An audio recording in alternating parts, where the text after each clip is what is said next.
Сәлем достар, қалайсыздар? Сіздермен бірге Мақсат, мен YouTube каналыма қош келдіңіздер. Қымбат достар, керемет жаңалық Наурыз бағдарламасының жаймен шарт талаптары белгілі болуда. Сол жөнінде сіздерге бүгін бейнеролик түсіріп беруді жөн көрдім. Мақсат пен YouTube каналына қош келдіңіздер. Бұл каналда 200-ден астам баспана мәселесіне байланысты сабақтар бар. Подписаться басып қойып, жақындарыңызға, туыстарыңызға таратсаңыздар, нұр үстіне нұр болар еді. Мүмкін достар, бұл бейнероликтің сізге тағы да таныстарыңызға пайдасы тиіп, ол кісілер баспаналы болып қалып жатар. Енді достар, үлкен өтініш, бір сұрағыма жауап беріп жеріңіздерші. 5-ке 7-ні қосса, комментарийға жазыңыздаршы. 11 болып жазыламай, или 11 ба? Соны астыға жаза кетіңіздерші өтініші. Кеттік, Наурыз бағдарламасы. Бұйыртса Наурыз бағдарламасына өтінімді қабылдау 25 сәуір мен 25 маусым аралығында болады деп жоспарлануда. Яғни бағдарлама 2 ай бойы жүреді. Бағдарламаға өтінімді отбасыбанк.kz сайт арқылы бересіздер. Міндетті түрде өтінім беру үшін электронды цифрлы қолтаңбасы болсын. Сол арқылы вайтиді басып, кіріп өтінім беретін боласыздар. Себебі өтінім беру барысында қосымша қол қоятын құжаттар бар. Әрмен қарай, ЮГОВтағы өздеріңіздің телефондарыңыз дұрыс болсын. Себебі бағанағы сбор обработка данных, бағанағы жариялаусы жайлы деректерді сол кезде сізге 1414-тен SMS келетін болады. 511-ді баса отырып, я дегенді жіберу үшін міндетті түрде сіздердің ЮГОВтағы номерларыңыз актуалды болып қосылып тұру керек. Егер де сіз сол стадияға келдіңіз, отправить SMS дедіңіз, ұялы телефоныңызға SMS келмей жатса, онда жақын маңда орналасқан халыққа қызмет көрсету орталығына барып, бір ауыз сұрап көріңіздер. Үлкен өтініш, менің қазіргі таңда анкетамда қандай ұялы телефон номері тұрды. Немесе бұл процесті бағана колл-центрге хабарласу арқылы, немесе бағанағы ЮГОВта арнайы тікелей ұялы телефонды өзгертуге болады ғой. Жай ғана персоналды компьютер арқылы, ноутбук арқылы. Немесе солай жасап көріңіздер, достар. Жарайды ма? Жалпы біліп жүрсін деп айтып отырмын. Себебі отау бойынша кейбір жандарда осындай сұрақтар туындап жатты. Өтінім берген уақыты маңызды емес. 25 сәуір бұйыртса бағдарлама басталды. Ойбай, өтінім беру керек, тағы да басқа деп бас салып жүгірудің қажеттілігі жоқ. Кім бірінші өтінім берді, кім ортасында өтінім берді, кім соңына таман өтінім берді, маңызды емес. Бұл жерде балдық жүйе. Енді пайыздық үстемелер көптеген жандар сұрап отырды, отау бағдарламасының қандай айырмашылықтары бар деп. Міне достар, қараңыздар, қазір соларға келеміз. Пайыздық үстеме әлеуметтік жағынан осал топтарға 7% беріледі. Яғни әлеуметтік жағынан осал топтарын ішіне кіретін категориялар бар ғой. Сол категориялар бойынша міндетті түрде тұрғын үй кезегінде тұрса, өтінім беруші жан, онда ол кісіге 7% ипотека беріледі. Енді Қазақстан Республикасы тұрғын үй қатынастар заңын ескереміз. Ол жерде үй кезегіне тұра алатын 12 категория бар. 12 категорияның 11-і әлеуметтік жағынан осал топтарға кіреді бағанағы. Көп балалы отбасылар, тағы да басқа дегендей. Оны өздеріңіз тексерсеңіздер болады. Немесе мен қазір бірден айта кетемін. Әлеуметтік жағынан осал топтарға тек қана бір ғана категория кірмейді.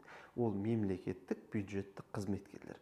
Қалған барлығы әлеуметтік жағынан осал топтарға кіреді. Бірақ бір ескере кететін жайт, сіз мысалы көп балалы отбасысыз, бірақ тұрғын үй кезегінде тұрған жоқсыз. Өзіңіздің жергілікті атқарушы органда. Сіз ойлап жүрсеңіз, мен қазір Наурыз бағдарламасына өтінім берем, маған ипотеканы 7% береді деп ойлап жүрсеңіздер, жоқ достар. Міндетті түрде әкімдікте тұрғын үй кезегінде тұруыңыз қажетсіз. Тұрғын үй кезегіне қалай тұруға болады деген сұрақтар туындаса, онда жалпы YouTube қатеріңіз немесе кезекте KZ сайтына кіріп нұсқаулықты оқысаңыздар болады. Ал 9% барша қатысушылар, бағана айта кеттім, госслужащийлар, бюджетный, жалпылама шарт талаптарына сай келетін басқа да қатысушылар 9% ипотеканы рәсімдейтін болады. Ескере кететін жайт. Бұл жерде 7% 9% рәсімдеген кезде эффективті ставка деген түсінік бар, банкта комиссиялар тағы да басқа қосылған жағдайда шамал пайыздық үстеме жоғары болады. Ескере кеткен жөн. Бастапқы жарна 20% 19 жылға ипотека рәсімделеді. Енді бірақ ескере кететін жайт. Конкурсқа қатысып өтінім беретін кезде 20% салудың қажеттілігі жоқ. Конкурсқа қатысу үшін 1 миллион теңге ғана салсаңыз болғаны. Одан кейін, егер конкурстан өтіп жатсаңыз, өзіңіз таңдаған бағанағы баспанаға қарай, соның 20%-ін және де өзіңіздің аудандағы лимитке қарай 20%-ін салатын боласыздар. Енді бұл алдын ала займ болғандықтан мен өзім жалпы жинақ жүйесі, тұрғын үй соны кәдімгідей сүйетін адаммын ғой, заңдарды зерттеу, тағы да басқа разница дегендей. бірден айтайын, 19 жылға ипотеканы наурыз болсын, отау болсын бағдарламасымен рәсімдеген сіздер үшін тиімсіз болады. Мүмкіндігінше бағанағы предзайм 8 жыл плюс жыл займ, максимум 6 жыл таңдаңыздар. Сол кезде 14 жыл. Даже одан да бағана жыл займ төмендетсеңіздер болады. Себебі ол сәтке дейін бағанағы ай сайынғы төлем сіздер үшін аса бір үлкен сумма болып көрінбейді. Қарапайым тілде айтқым келіп отқаны, конкурстан өтіп жатсаңыздар, ипотеканы мейлінше 12-14 жылға рәсімдеңіздер. Жарайды ма? 19 жылға рәсімдесеңіздер, переплата жағынан ұтылып қаласыздар. Астана, Алматы қалаларында 36 миллион теңге несие сомасы. Керемет ағайындар. Мынау отау бағдарламасы бойынша 30 миллион деп шығып отқан кезде көптеген жандар ұсыныс жасаған негіз. Отбасы банк басшыларына осы мәселеге қатысқан барша жандарға үлкен алғысымызды білдіреміз. Шынымен ағайындар. Себебі мысалы біздің қалада, енді Алматыны білмеймін, әңгімені ашығын айтып отырмын. Астанада 3 бөлмелі пәтерлер дәл осы бір 32 миллион, 33 миллионнан басталады да. 32-33 миллион көпшілігі. Сондықтан қатысушылар енді дұрыс қой енді. Мысалы қазір әскерилер бар, МВД, МО, СГКМ, ол кісілер де шамалы осы бағдарлама бойынша алып қалғысы келеді арзан пайызбен. 3 бөлмелі алайын десе 30 миллионға не істейміз, қалай жасаймыз деп жүрген еді да. Міне сол кісілерге бір керемет ыңғайлы болды. Несие сомасы Астана қаласында 36 миллион теңге деген. Рахмет сіздерге шынымен. Көптеген халыққа бұл бағдарлама мүмкіндікті ашып отыр. Басқа қалаларда, аудандарда, мол қалаларда, ауылдық жерлерде 30 миллион теңгеге дейін несие сомасы. Қымбатырақ ала берсеңіздер болады, просто разницаны өз қолдарыңызбен беретін боласыздар. Одан кейін ескере кететін жайт. Любой ауылдық жерден, бағанағы моноқаладан, кез келген жерден өздеріңізге ұнаған баспананы таңдап ала бермейсіздер. Бағана кепіл бойынша отбасы банкінің арнайы өзінің шарт талаптары бар. Бағана соғылған материалдарына, орналасқан жеріне тағы да басқа деген. Егер Астана қаласы маңнан алайын деп отырсаңыздар, біздің мақсатпен деген компания келіңіздер, біз бағана бәрін тексеріп, қарап, болады болмайтын айтып береміз. Егер басқа қаладан көріп жатсаңыздар, онда өздеріңіз білесіздер, отбасы банкына барыңыздар, тексертіңіздер, қаратыңыздар. Кез келген жерден ала беруге болмайды қарапайым тілде. Зона кредитования деген түсінік бар. Сол жерге кіретін ғана нысандарды алуға болады. Бірақ 30 миллион теңге деген ол Құдайға шүкір. Қалаларда, мен әжеге жазайын дедім, облыс орталықтары тағы да басқа деп. Иә, қалаларда, облыс орталықтарында первичка, бірінші нарықтан ғана баспананы аласыздар. Енді көптеген жандар сұрақ туындап отыр. Неге бірінші нарық деп? Бұл жерде енді бір жағынан да шамал болсын, бір дұрыс іс әрекеті. Енді шешім қабылдаған мен емес, қазір бірден жазып шықпаңыздар. Неге бірінші нарық болды, халық өзі ремонт жасау керек болады, анау деп. Жалпы мен өзім ойымды айтып отырмын. Бағдарлама шығып қойған, шарт талаптары шығып қойды. Бірінші нарық болатын бір кереметтілігі әйтеуір құрылыс компанияларына қолдау. Құрылыс компаниялары салық төлейді. Құрылыс компаниялары бағанағы тауарлар сатып алады, құрылыс нарығына қажетті. Жұмыс орындары. Қаншама адам жұмыспен қамтамасыз етті. Ол құрылыстың өзінде қатысатын адамдар, сату бөлімінде, бухгалтерия тағы да басқа деген. Яғни мультипликативті әсері үлкен бірінші нарықтың. Сондықтан қалаларда бірінші нарық болсын деген шығар. Себебі кішігірім қалаларда мүмкін осы отау, наурыз бағдарламаларынан кейін үй соқсам-ау деп жүрген құрылыс компаниялар қазір алға ұмтылып, талпынып, мүмкін үй соғуды бастап кетер. Яғни біздің Қазақстанда орта кәсіп қой енді бастаушыларда. Орта кәсіп дамып отырса, ол қандай керемет. Орта кәсіп, үлкен кәсіп дей берейікші енді. Міне, қараңыздар, первичка. Енді қалаларда первичка, яғни бірінші нарық дайын тұрған үйлер, соғылу барысында болса, онда Казахстанская жилищная компания, тұрғын үй компаниясы міндетті түрде гарантиясы болу керек. Немесе метод страхования. Енді осы кезде халықта екінші сұрақ туындауы мүмкін, неге өзіміз қалаған пәтерді ала бермеске деп. Ағайындар-ау, өздеріңіз қалаған пәтерді ала беретін болсаңыздар бірінші нарықтан, ертең кім кепіл сіздердің ол үйлеріңіздің соғылып бітеріне? Ертең қайтадан, осыдан бір 10-15 жыл бұрынғы дольщиктер мәселесіне қайтып келіп қалмаймыз ба? Мына КЖК деген өзінің нақты қояр шарт талаптары бар құрылыс компанияларына. Яғни уақыт белгілейді. Мына уақытта мынаны соғып бітіресің, екінші қабатын бітіресің, үшінші қабатын бітіресің, бесінші қабатын бітіресің, отчет тапсырып отырасың. Міндетті түрде КЖК-ның гарантиясын алу үшін құрылыс компаниясының тарихы болуы тиіс. Кемінде 50 мың, 100 мың шаршы метр соққан үйлер болуы тиіс. Соғып отқан нысанынан белгілі бір соманы гарантия ретінде Қазақстан тұрғын үй компаниясына құю қажет деген шарт талаптар болуы мүмкін да. Сондықтан көрдіңіздер ме? Оның өзі ертең әйтеуір бір гарантия бар да, соғылып отқан үйді алсаңыздар, ол соғып бітетініне. Себебі Қазақстан тұрғын үй компаниясы ол мемлекеттік мекеме. Метод страхования дегеніміз, мынау көбісі енді КЖК-ны ала бере алмайды ғой, мүмкіндіктер шарт талаптарына сай келмеуі мүмкін, немесе бағана салатын гарантиясы болмай қалатын шарт, немесе бағана белгілі бір соққан нысан соққан деген тарихы болмай қалуы мүмкін. Сондықтан метод страхования деген осыдан 1-2 жыл бұрын ойлап табылған. Соғылып отқан нысанды сақтандырады. Егер Құдай сақтасын, нысанмен тағы да бір басқа мәселелер туындап жатса, сақтандыру бағанақ төлеп нысанды өз соғып береді дегендей мәселе. Бірақ енді шынымды айтайыншы, метод страхования енді былай бірінші тәй қадамдарын басып келе жатқан дүние ғой. Негізі осы уақытқа дейін бағана ФГЖС-тің гарантиясы дедік, одан кейін қазір КЖК-ның гарантиясы деп жүрміз. Енді біз сімілда ғой ағайындар. КЖК-ның толыққанды шарт талаптары, оны қажет десеңіздер, оны бөлек видеода айтып бере аламын да. Қазір ұзақ КЖК жайлы әңгіме болып кетеді. Аудан моноқала ауылдық жерлерде қайталама нарық. Ол жөнінде айта кеттім, бағана қайталама нарықтан отбасы банкінің өзінің шарт талаптары бар. Аудан бойынша, құрылыс материалдары бойынша, узаконение, тағы да басқа перепланировка, бәрін тексеру керек. Үлкен өтініш. Енді аудан моноқала ауылдық жерлерде қайталама нарықтан алуға болады дедім ғой. Бұл қайталама нарыққа жалпы бюджеттен тек қана 30% беріледі. Сондықтан егер де сіз моноқаладан, ауданнан, ауылдық жерден қайталама нарықтан баспана алайын деп жүрсеңіз, Наурыз бағдарламасына қатысып, конкурс бітпей тұрып, мейлінше просто документтерін бағанақ білікті, білімді отбасы банкі мамандарына немесе Астанадан маңнан алатын болсаңыздар, біздің мамандар алып келіп бір тексеріп кетіңіздер. Жарайды ма? Бірақ задатық беріп жүрмеңіздер. Ойбай, ертең задатық беріп қойып, конкурстан Құдай сақтасын өтпей қалып жүрсеңіздер, осы бір жігіт айтып еді, алдын ала үйдің документтерін тексерте беріңіздер деп. Не үшін айтып отырмын, алдын ала үйдің документтерін тексерте беріңіздер деп? Себебі жалпы бюджеттің 30% бағана ауданнан, моноқаладан, ауылдық жерден қайталама нарықтан баспана алам деген жандарға беріледі. Енді бәрі ала бере алмайды. Мүмкін сізге сіз асықпай бір ай үйді іздеп жүріп қалған кезіңізде, сізге кезек келген кезде банк айтуы мүмкін, ренжімеңіз, биылдыққа бюджет бітті қайталама нарыққа. Тек қана бағана 70% бірінші нарыққа қалаларға қалды, первичкаға деп. Сондықтан құжатын тексертіп қоямыз. Дұрыс па, дұрыс емес па? Бірақ задатық бермейміз. Задатық беруге мен шақырмаймын. Өздеріңіз шешесіздер. Задатық беріп қоймаңыздар. Себебі сіз білмейсіз ғой, конкурстан өтесіз бе, өтпейсіз ба. Енді қатысушылар отбасы банкі міндетті түрде салымшысы болу қажет. Бағанағы депозит бойынша требование жоқ. Отаудай 18 ай болу қажет деген. Депозит ашасыздар да 1 миллион теңге саласыздар да өтінім бере бересіздер. Бағанағы уступка деп жазып қойған, енді өздеріңізде бағанағы депозит болмаса, басқа ағайын туыстарыңыздан өздеріңізге депозитті уступать етіп алсаңыздар болады. Себебі әлі бағана қандай факторлар бойынша балл берілетіні айтылған жоқ толыққанды. Мүмкін депозиттің сыйақысына қарай балл беріліп қалуы. Сондықтан бұны да жаза кеттім, әйтеуір ағайын туыстардан бағанағы депозитті уступать етіп алсаңыздар болады.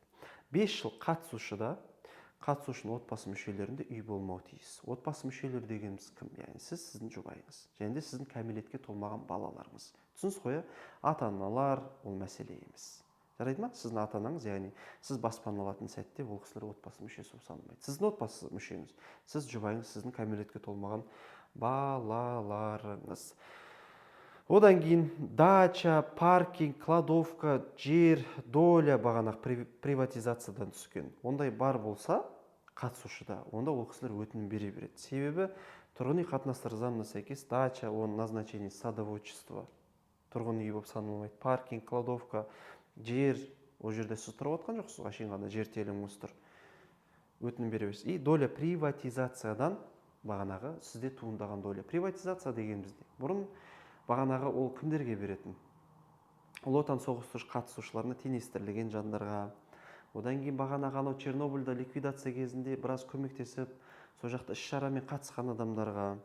Одан кейін бағанағы 20 жыл военный болып жұмыс жасап, кейін выслуга лет алып, пәтер приватизацияға берілген етін. Сол кезде доля берілген кезде өзіне, жұбайына, бала-шағаларына доляны шашып тастайтын.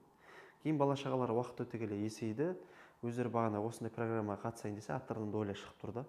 Бастапқыда отауға рұқсат бермеді. Кейін айтты, осылай приватизациядан туындаған доля бар болса, қатыса бересіздер деді. 1 миллион теңге депозитта болу тиіс. Өтінім берер сәтке депозит ашып, 1 миллион теңгені салып, қатыса берсеңіздер болады. Және де бірнеше депозит таңдау мүмкіндіктеріңіз болады. Мысалы, сізге бір туысыңыз өзінің депозитін берді, сіз өзіңіздің депозитіңіз бар, өтінім беретін кезде өзіңіздің және туысыңыздың депозитіңіз таңдай салсаңыз болады. Бағана өтінім беретін кезде. Екеуін таңдайсыз да бірге, не обязательно екеуін қосып бір-біріне. Одан кейін 18 жас пен 63 жасқа дейінгі жандар өтінім бере алады деп айтылуда, бірақ негізі отбасы банкында правила кредитования бойынша 64-4 жасқа дейінгі адам бағана ипотекаға өтінім берсе болады. Сондықтан 63 жастан асқан адамдар да өтінім беріп көріңіздер, қалай болатынын жалпылама. Одан кейін студенттер қатысса болады, стипендия алатын студенттер. Имейте в виду, мысалы сіздің жасыңыз 18-де дейік, жұмыс жасамайсыз ресми, стипендия аласыз, но енді стипендияның көлемі үлкен емес қой. Сіз отау бағдарламасына қатыссаңыз болады. Единственное, ертең төлем қабілеттілігін растайтын кезде сіздің стипендияңыздың көлемі кішкентай ғой. Төлем қабілеттілігін растайтын кезде отбасы банкі айтады сізге, так, конкурстан өтіп тұрсыз. Мысалы өтсеңіз да, бірақ сіздің төлем қабілеттілігіңіз жеткіліксіз десе, онда 2 созаемщик тартсаңыз болады. Яғни андай міндетті емес та, сіз студентсіз, қосымша жұмыс жасауыңыз керексіз, тағы да ресми, чтобы бағанағы наурыз бағдарламасына қатысу үшін дегендей. Студент егер стипендия алатын болса, стипендия негізгі табыс түрі болып саналады. Ол жөнінде менің Мақсатпен YouTube каналымда арнайы бейнеролик бар. Одан кейін пенсияда негізгі табыс болып саналады. Имейте в виду, и тұрғын үй төлемдері де негізгі табыс түрі болып саналады. Енді декретнициялар жөнінде. Бұл жөнінде обязательно міндетті түрде оқырмандарымыз сұрайды. Мақсат мырза, декретницияларға қатыса ма деп. Декретницияларды мен 3-ке бөліп қойдым. Декретнициялар кәсіпкерлер, декретнициялар жалдамалы жұмыста жасайтындар, декретнициялар тұрғын үй төлемдерін алатындар. Енді декретнициялар кәсіпкерлер. Ол кісілер бағанағы ИП-лары 1 жылдан асса, плюс қосымша бағана отчетный период деп атаймыз ғой. Сол уақыттың декларациясы тапсырылса, мынау бұйыртса 1 мамырдан бастап болатын өзгеріске орай бағанағы жеке кәсіпкердің шотындағы бағанағы выпискасын алып келеді, төлем қабілеттілігін растап көреді. Имейте в виду, жеке кәсіпкердің шотындағы бағана выпискасын алып келуі тиіс. Түсіністер ғой, 1 жыл толса, отчетный периодтың декларациясы тапсырылса. Әрмен қарай жалдамалы. Мысалы, сіз белгілі бір мекемеде жұмыс жасадыңыз, жалдамалы қызметкерсіз, белгілі бір мекемеде жұмыс жасадыңыз, декретке шықтыңыз, үйде отырсыз. Бірақ жұмыс жасаған жеріңіз бар, тоо болсын, ауыл болсын, мемлекеттік мекеме болсын. Бұндай жағдайда сіз төлем қабілеттілігін растау үшін жұмыс орнынан анықтама аласыз, ресми декретте отыр деген, бағанағы декретке дейінгі жалақысы келесіде дейтін анықтама аласыз. Просто қосымша аласаңыз негізі, мынау декретте отыр деген анықтаманы өзі жеткілікті. Плюс 2 созаемщик тартасыз, төлем қабілеттілігін растап көресіз. Төлем қабілеттілігін растар кезде сіздің бағана кредиттарыңыз саналады, әр отбасы мүшесіне 13 МРП-дан шығын саналады. Енді шығыс саналады. Әзірге 13 МРП деп айтуда мүмкін бағдарлама басталар сәтке өзгерістер болуы. Сондықтан 2 созаемщик тартасыз, декретте отырсаңыз, сөйтесіз программа қатыса бересіз. Яғни бұны да көп адамдар біле бермейді. Ойлайды, мен декретте отырсам, менде ресми табыс көзі жоқ, мен программаға қатысамаймын деп. Жоқ, достар, кез келген третий лицо бағана 2 созаемщик тартастарда қатыса бересіздер. Одан кейін декретнициялар тұрғын үй төлемдерін алатындар. Сіздердің тұрғын үй төлемдеріңіз ресми табыс көзі болып саналады, сондықтан егер өзіңіздің тұрғын үй төлемдеріңізбен ипотеканы рәсімдеп көресіз, егер тұрғын үй төлемдеріңіз жетпесе, онда 1 созаемщик тартсаңыз болады. Егер ол жетпей жатса, максималды 2 созаемщик тартсаңыз болады. Бірақ сіздерге жалдамалы қызметкерлерге қойылған шарт талаптар жүрмейді. Яғни жалдамалы қызметкер декретте отырса, ол ешқандай қосымша табыс көзін алмайды, тұрғын үй төлемдерін алмайды, жалақыны алмайды, үйде отыр. Ол міндетті түрде 2 созаемщик тартуы тиіс, кез келген. Сіз бағанағы тұрғын үй төлемдеріңізбен табыс растап көресіз, егер тұрғын үй төлемдеріңіз жетпесе, 1 гарант тартасыз созаемщик, егер ол кісімен төлем қабілеттілігін растай алмасаңыз, онда 2-сін тартасыз. Максималды 2 адам тартуға болады. Прописка керек емес, кез келген қаладан өзіңізге ыңғайлы пәтерді ала бересіздер. Әзірге осылай айтуда, мүмкін кейін өзгеріп кетуі. Өтінім беру барысында ғана қаланы таңдайсыздар. Яғни өтінім беру барысында қай қаладан өтінім беремін деп түк қарап отырып, ойланып барып өтінім беруіңіз керексіз. Жарайды ма? Яғни отауда бар еді, Астана Алматы қаласында уақытынан шектеусіз прописка болу керек деген. Бұл жерде ондай шарт талаптар жоқ. Бірақ өтінім беретін кезде міндетті түрде облысты таңдайсыздар. Андай жоқ. Наурызға қатысып отырмын, білмеймін әйтеуір. Конкурстан өткеннен кейін таңдаймын да, қай қалаға, қай жаққа өтінім береді. Жоқ, өтінім беру барысында сізде уже четкий түсінік болу керек. Так, мен мына жерден өтсем, осы жерден баспана аламын дегендей. Ответ қашан шығады дейді. Енді менің жеке пікірімше, егер отау сияқты болатын болса, 2 ай конкурс болады. Одан кейін тағы да белгілі бір уақыттан, 1-2 аптадан кейін нақты шешім шығады. Одан кейін тағы да 1 ай, 1 апта, 2 апта төлем қабілеттілігін растауға уақыт береді. Егер төлем қабілеттілігін растасаңыздар, мен отау сияқты айтып отырмын өзімнің ойымда. Әрмен қарай 3 ай, 6 ай үй табуға уақыт беретін шығар. Бірақ енді айттым ғой бағана басында, толыққанды әлі шарт талаптар шықпады. Кейбір жерде осы бағанағы бейнероликті жүргізуші жан өзінің пікірін айтады, мүмкін сондай бола жатар. Достар, бүгін себебі бүгін хабарлап, мен сіздерге сразу жеткізіп отырмын. Так, балдар бойынша да достар үлкен өтініш. Мен өзім YouTube каналымда қалай нақты жауабы шығады, ол жөнінде де бейнеролик түсіремін. Жарайды ма? Ол бойынша да мен өзім жеке қазірге пікірім, ойым бар. Менің ойымша депозиттегі әр сыйақыға да, әр 1000 сыйақыға да 5 балдан беретін шығар. Отбасылы болса бағана 10 бал дегендей, және де бала шағасы болса 50 бал дегендей. Бірақ бұл жерде сұрақ, үй кезегінде тұрған жандарға тағы да приоритет бола ма, яғни бал жағынан бере ме, бермей ме, ол белгісіз. Сондықтан балдар бойынша нақты жазып шыққан жоқ, ресми тарап та әлі айтқан жоқ балдар бойынша. Бірақ мына жерде көп айтылып кеткен сәттердің бәрі уже нақты белгілі ғой, сол үшін айтып өткенім ғой. Просто балдар бойынша қазір айттым, себебі қазір астынан жазады, Мақсат мырза, бал қалай саналады деп. Құдай қаласа, бас аман болсын, видеоролик түсіріп беремін. Үйлер отбасы банкінің сайтынан аласыздар, яғни первичка дедім ғой, бағана бірінші нарық. Қалаларда, облыс орталықтарында бірінші нарық дедік қой, міндетті түрде отбасы банкінің, отбасыбанк.kz баспана маркет сайтына кіріп, сол жерден баспананы таңдайтын боласыздар. Кез келген үйді ала бере алмайсыздар. Оны не үшін жасауда? Себебі отбасы банк бағаны өзі тұрақтандырып, қарап отыру қажет. Так, бірнеше депозит таңдағасын бөлу мүмкін емес. Я сізге бір туысқаныңыз депозитті берді, сіз екеуін таңдадыңыз, өтінім бердіңіз, конкурстан өтіп кеттіңіз, конкурстан кейін депозитті ол кісі қайтып бергіңіз келсе бере алмайсыз. Все уже. Депозит нақты бағана броньда тұрады. Отауға наурызға қатыссам бола ма? Керемет сұрақ. Отаудың жауабы бұйыртса 14 мамыр күні шығады. Қараңыздар, отаудың жауабы 14 мамыр күні шығады. Сіздер отаудың жауабын күтіңіздер. Отаудан өттіңіздер ме, байқайсыздар. Егер өтсеңіздер, бағанағы үйде баршаларыңыз жұбайларыңызбен, бала шағаларыңыз отырып сөйлесесіздер. Не істейміз? Баспанадан қазір ала береміз, алмаймыз ба? Рисковать етіп или наурызға береміз ба? Наурыздан өтпеулеріңіз енді бір Құдайдың қолында. Ол да белгісіз. Не істейміз? Если өздеріңіз бағанағы жоқ, дәлше наурызға барамыз, бұны аннулировать етеміз десеңіздер, онда отауды аннулировать етесіздер, дәлше наурызға подавать етесіздер. Себебі наурыздың өтінім беру мерзімі 25 сәуір, 25 маусым.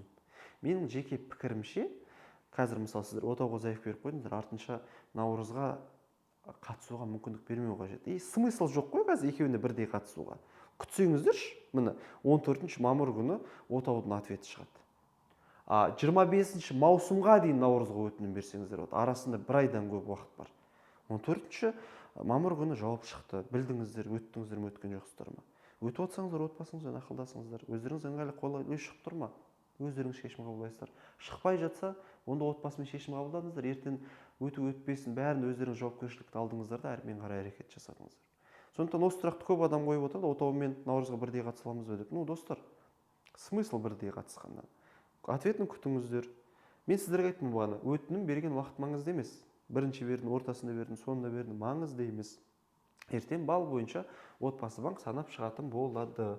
Одан кейін наурыздың отаудан бір ерекшелігі, отауда мысалы ремонтқа деп несие сомасынан 30% шығаруға болады. Бұл жерде несие сомасынан 20% ремонтқа деп шығарсаңыздар болады. Мысалға Астана қаласынан пәтер алып отырсыздар, бағана сол 36 миллион ішіне үй плюс қосымша 36 миллион 20%-на дейін қосымша ремонтқа деп болсаңыздар болады. Мысалға 36 миллион бізде, так достар, санай салайыншы, 36 миллион бізде несие сомасы, соның 20%-ы 7 миллион 200-дің, получается сіздер ремонт қалсаңыздар болады.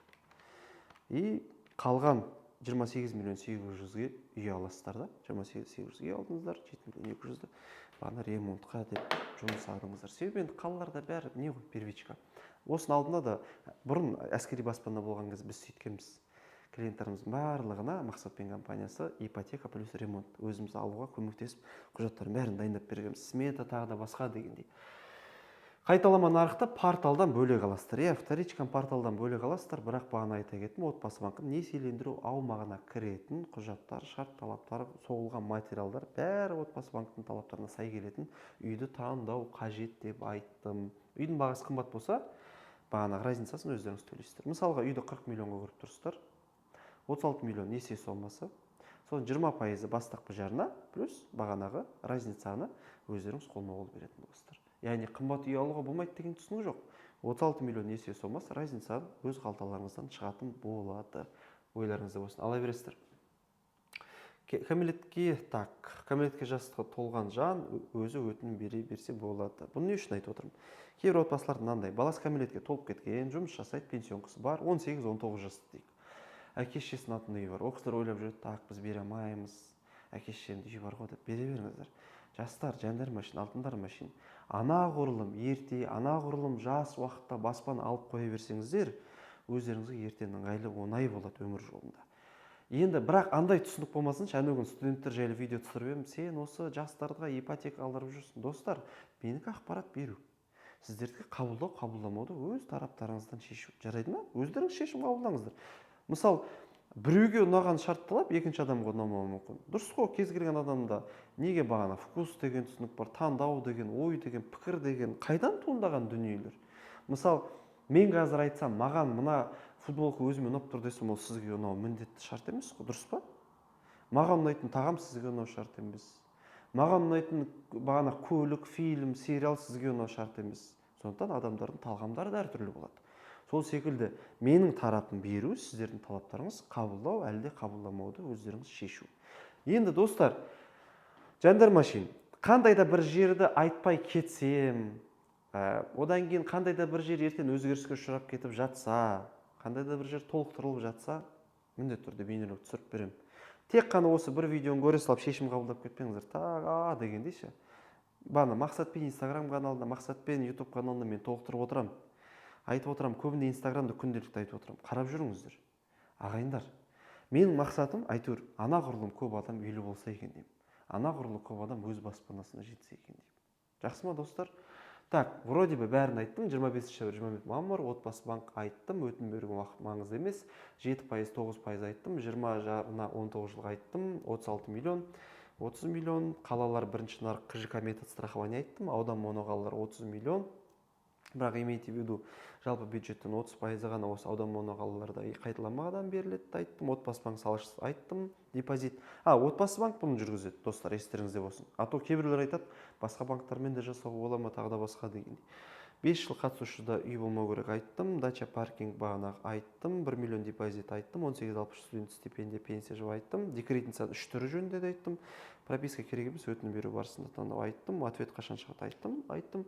Бірнеше, жалпыламай енді көптеген сәттерді айтып өттім, егер қандай да бір нені айтпасам толықтырамын достар. Өтініш, чат, группа, бәріне таратыңыздар. Максималды ақпаратты білсін шелдер достар. Жақсы сау саламатта болыңыздар, әр қазақстандық баспаналы болсын, мақсатпен мақсатқа.